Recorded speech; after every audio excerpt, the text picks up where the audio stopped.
But what happened on Friday and Saturday and over the weekend, you have one country that stands. So I think if you've looked at the results of our diplomacy over the past few months, you cannot take any one piece of data, be it a UN Security Council vote or anything else, and say that represents the sum and total of our diplomacy, because it doesn't. There are other things that we've done in working with the G7, with partners in the region, that we'll continue to work on. So the bottom line is you're not concerned that that it appears the rest of the world, with the exception of Israel, I would say is angry at you and is not, is unhappy with the position that the administration has taken, and that is American leadership. I would say that this conflict has posed a number of obstacles for Israel, for countries in the region, for the United States, for the entire global community. And so we are trying to resolve this conflict, as I said, ultimately with a result that protects civilian lives to the maximum extent possible, that ensures that Hamas cannot rearm and refit and launch the attacks of October 7th again.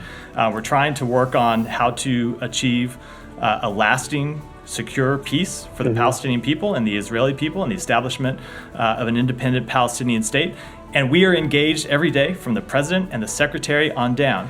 And I will say that even when we have policy disagreements, including sometimes very serious policy disagreements, every country that we engage with says they want to see America engage. They want to see America engage both in helping to manage this conflict, and helping to prevent the conflict from spreading, and helping to plan for post-conflict governance in Gaza and beyond. So I know that's a long way of answering. The point I'm trying to make is you can't take a disagreement at the Security Council or a disagreement over pieces of the policy, and I think impute broader, broader trends from that, other than to say that, of course, this conflict is posing challenges for every country in the world. It's posing very serious challenges, of course, to the government of Israel, and posing very severe difficulties to the Palestinian people. That's the first order question. For the United States, we're going to continue to try and stay involved, because we think it's in the interests of Israel, the Palestinian people, broader regional security, and of course the security of the United States. Last one. You're very fond of saying, you and every previous administration I've covered, very fond of saying, in terms of numerous conflicts, almost every conflict around the world, that there is no military solution to this.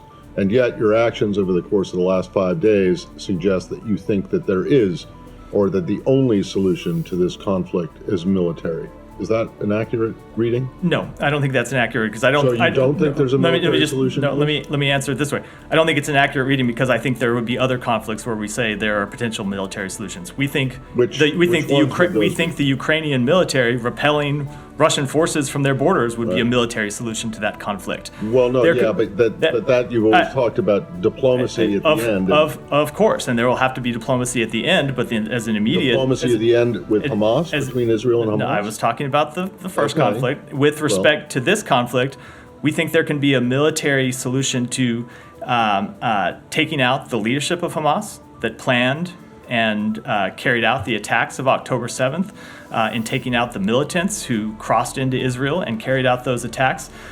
Ultimately, there is not a military solution to the broader issues between the Israeli people and the Palestinian people. That is something that cannot be solved militarily. It has to be something that is solved eventually, in our judgment, with the establishment of an independent Palestinian state.